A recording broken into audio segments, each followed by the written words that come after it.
You know how I haven't really talked about my manager since the rescue in the graveyard? It's because not a lot happened with him after that.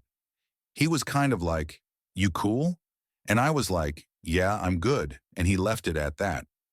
My personal theory is that he either doesn't remember what happened, is in denial, or is dealing with his trauma by burying it very, very deep and hoping no one asks about it. That's familiar. Probably a combination of all three, if we're being realistic. Anyway, I've been going to work as normal, despite everything, because life goes on, right? And I don't have that many shifts to begin with.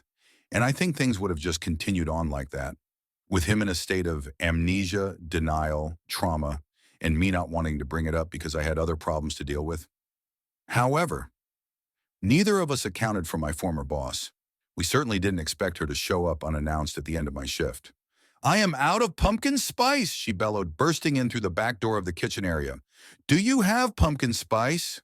No, we obviously did not have pumpkin spice. We did things like reheating spinach quiches and mixing cans of chicken Alfredo with pasta. Pumpkin spice wasn't something we needed on the regular, unlike the coffee shop, which had decided to make it a permanent part of their menu. My former boss ignored me, though, and went into the pantry. I stood there waiting while she rummaged around. My manager emerged from his office at the commotion to see what was happening. "Okay, you don't have it either," my former boss said, emerging from the pantry empty-handed. "We need to go shopping. My car's broken, so you'll need to drive. Oh, and let's bring Ashley. We'll need help carrying it." How much pumpkin spice were we buying? "You could just take it off the menu," my manager suggested. Unacceptable. I would like to say that this level of volume wasn't unheard of for my former boss, but it was unusual. "I'd have a riot on my hands," she added. "Putting it on the menu was the most popular decision anyone has ever made on this campus." I'm not sure I'd agree with that. I feel like a professor canceling a Friday afternoon class could put up some real competition, but my former boss was moving through the kitchen like a whirlwind. She went to my manager's office and helped herself to his car keys. Then she headed for the exit, my manager following because it was his car and he had no choice, and me following because, at this point, I just wanted to see what the heck was going on.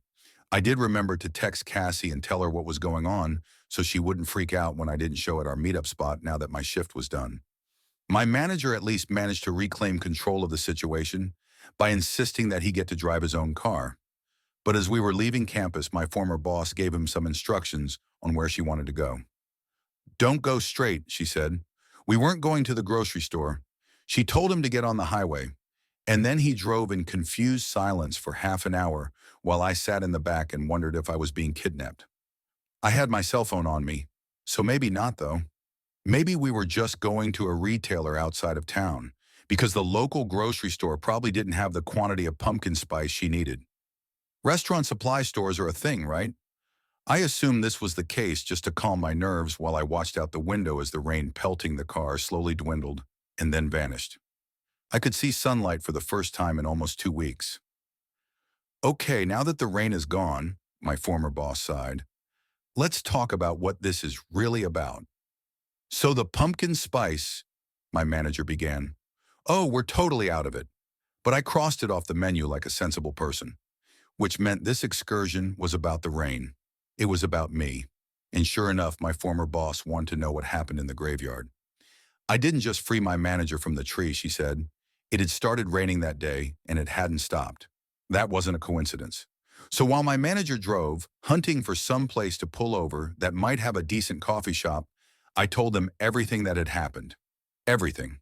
Because I needed all the help I could get, and both of them were pretty entrenched in the inhuman by this point already. "The devil," my manager said when I was finished. "Am I losing my mind? Is this what it feels like to lose my mind?"